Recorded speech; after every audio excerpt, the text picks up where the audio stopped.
నేను గవర్నమెంట్ స్కూల్లో చదువుతున్నప్పుడు మామూలుగా నార్మల్గా అందరిలాగే అందరు స్టూడెంట్స్ లాగే నేను స్పోర్ట్స్లో బాగా యాక్టివ్గా ఉండేదాన్ని. ఎడ్యుకేషన్ అంతా అన్నీ నడుస్తూ ఉండే, నార్మల్గా నడుస్తుంది లైఫ్.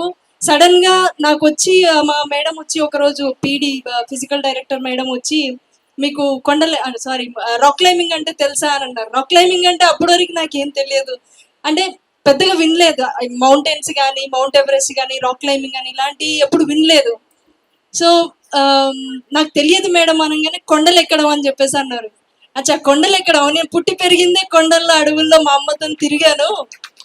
ఓకే, కొండలు ఎక్కడం ఇదేదో కొత్తగా ఉంది, సర్లే కొండలు ఎక్కడం అంటే అలాగే ఉంటుందేమో, చేసేస్తాను మేడం, అందులో ఏముంది అని చెప్పేసి అనేసాను. సో నేను స్పోర్ట్స్ లీడర్, అన్నిట్లలో బాగా యాక్టివ్గా ఉంటాను కాబట్టి నన్ను మా స్కూల్ నుండి సెలెక్ట్ చేసి ఇక్కడ భువనగిరిలో మా ట్రైనింగ్ స్టార్ట్ అయింది. సార్ చెప్పారు భువనగిరిలో కొండ ఉంది. సో అక్కడ నా ఫస్ట్ ట్రైనింగ్ అక్కడే జరిగింది. కొండలు ఎక్కడం అంటే ఏదో అడవుల్లో గుట్టలలో తిరిగినట్టు అనుకున్నాను, కానీ అక్కడికి వచ్చిన తర్వాత నేను ఇంతే ఉన్నాను. ఆ కొండ చూస్తే 650 అడుగులు ఎత్తుంది. ఇదే ఎక్కాలి మీరు అని చెప్పేసి అన్నారు. చాలా మంది ఒక 110 స్టూడెంట్స్ ఏమో వచ్చాము, ఇదే ఎక్కాలి మీరు అని చెప్పేసి చెప్పగానే నాకు భయం వేస్తుంది, రకరకాల ఆలోచనలు వస్తున్నాయి. నేను ఎందుకు వచ్చాను రా బాబు, అసలు ఇంత దూరం వచ్చి ఈ కొండ ఎక్కడానికి నేను ఎక్కితే బతుకుతున్నా లేదో, అసలు ఎట్లా ఎక్కుతారు, ఇలా రకరకాల ఆలోచనలు వస్తున్నాయి. సరే అయిపోయింది, ఇప్పుడు ఎవరికి చెప్పలేను.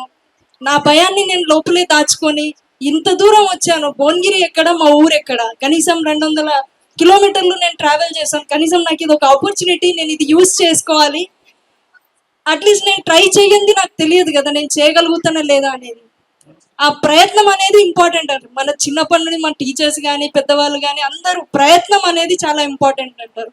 సో సరే ఇంత దూరం వచ్చాను, నేను ఆ ప్రయత్నం ఇవ్వకుండా పోతే కూడా నాకు తెలియదు నేను చేయగలుగుతానా లేదా అనేది. తెలియాలి అని అంటే నేను ఎక్కాలి. సరే ఫస్ట్ డే చేసాము, చాలా బాడీ మొత్తం వణుకుతుంది, చెమటలు వచ్చేసాయి, అసలు స్నానం చేసినట్టే వచ్చేసింది, అంత భయం వేసింది. నా కళ్ళ ముందు ఒక అమ్మాయి పడిపోయింది, స్టిచెస్ పడ్డాయి హెడ్లో, అది చూసి ఇంకా భయం ఎక్కువైపోయింది. సో అట్లా స్టెప్ బై స్టెప్ ఒక్కొక్క యాక్టివిటీ నేర్చుకుంటూ పోతున్నాము. భయం అనేది కూడా మెల్లిగా నాలో నుండి పోతా ఉంది అన్నట్టు. నేను చేస్తున్న ప్రతి 5 రోజులు ట్రైనింగ్ అండి, చాలా యాక్టివిటీస్ చేసాం. రాక్ క్లైంబింగ్, గ్రాప్లింగ్, బోల్డరింగ్, రకరకాల యాక్టివిటీస్ చేసాం అదే రాక్ పైన. సో రోజు ఒక్కొక్క యాక్టివిటీ చేస్తూ ఉంటే నాలో ఉన్న భయం మొత్తం పోయింది. లాస్ట్ రోజు నేనేమనుకున్నా అంటే దీన్నే చేయగలిగాను, నాకు అదే పెద్దగా అనిపించింది. నేను దాన్నే చేయగలిగానంటే ఇంకేదైనా చేయగలను నా లైఫ్లో అని చెప్పి అక్కడ అనిపించింది.